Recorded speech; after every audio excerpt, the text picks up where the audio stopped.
I think this has to be the last one, as we've gone over, but I think I recognize this. Oh my gosh! Greetings!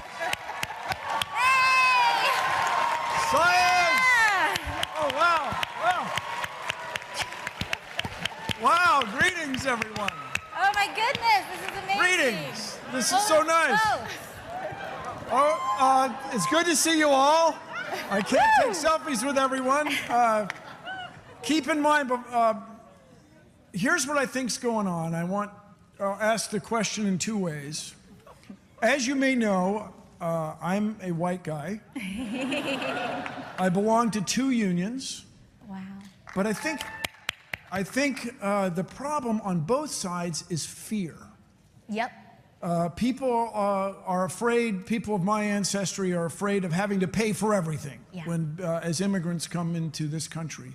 People who come in, the people who work at the diner in Alabama are afraid to try to ask for what is reasonable. Mm-hmm. So do you have a plan to work with people in Congress that are afraid?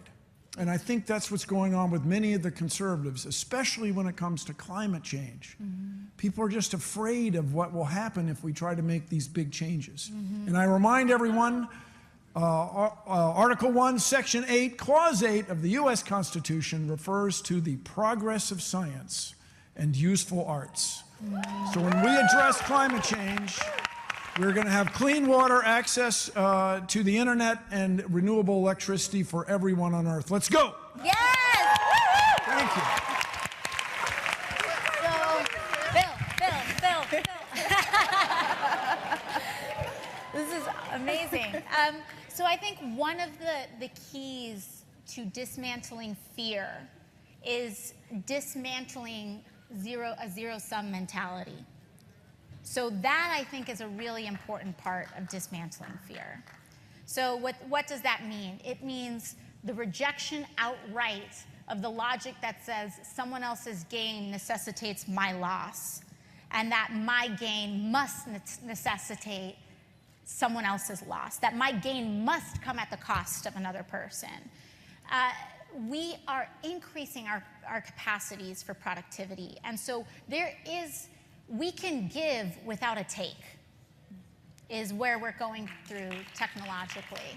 And when we say, this idea of how you're going to pay for it, this idea that there is a person that pays for it, instead of, we're viewing progress as a cost instead of as an investment. And investments, the difference between a cost and an investment is that an investment yields returns. And when we choose to invest in our systems, we are choosing to create wealth. We are choosing to create wealth, and when we all invest in them, then the wealth is for all of us too. And so I think part of dismantling the fear is dismantling a zero-sum mentality. But it's not just about this idea of who are our decision makers. It's that this is us. This is about voting.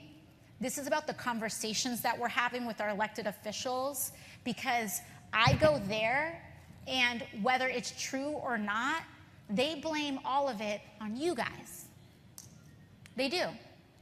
I go and I'm frustrated and I'll say, why did you weaken this environmental thing? And they say, my community doesn't want that. It's my district. Man, it's my district. And no one else knows what anyone else's community is like, so they're like, oh wow, that's weird, okay. And and because to this day, I've never heard a person actually actually level with me and be like, listen, my main donors are fossil fuel people and I just can't. No, but even in the candor of an honest conversation, no one has said that to me. No one has ever said to me, listen, I've got these really big donors, and to be really honest with you, this is why I can't do that. But we all know that's what's happening. And everyone blames it on their electorate.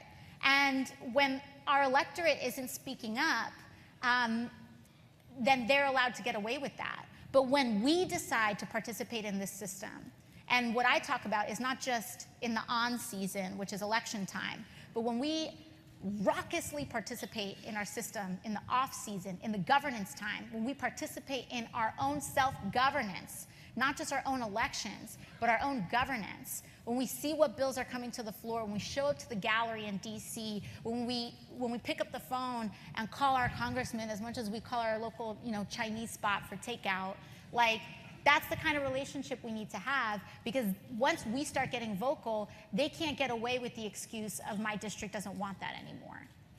And that's what we need to do. And one last thing about fear, is I want to talk one thing, and in contrast to fear is to tell you something about courage. Because the thing about courage is that courage is self-propagating. Courage begets courage. So the first person who stands up has to encounter the most amount of fear and discomfort. But once that one person stands up, it becomes immensely easier for the second person and the third and the fourth, until it doesn't take any courage at all to stand up for something or to do something. And so what I would say is that the biggest antidote to fear is to, when you see someone that is being fearful, is to choose to be the person that is courageous, to show other people what courage looks like, to be the first person in the room to say, that's not right, or to be the person in the room, when there's this conversation and the conversation starts to get taken over with fear-mongering, with like Venezuela this and whatever, is to say, you know what, like, the thing about fear is that it's all designed to get you to run away from something, and it's not a plan. Fear is not a plan. But courage is a plan. Courage is, this is what we're gonna do. This is where we're gonna go. This is what I'm going to stand up, and this is the action that I'm going to take. Courage is about our future, and fear is just about anxiety. And if you're sick and tired of being an anxious nation, then you have to just be rejecting fear outright. We can't allow ourselves to be governed by fear anymore. We can't allow ourselves to be governed by that kind of rationale, to say, I'm not gonna allow fear to control me anymore. I am going to stand up and do the courageous thing. Well,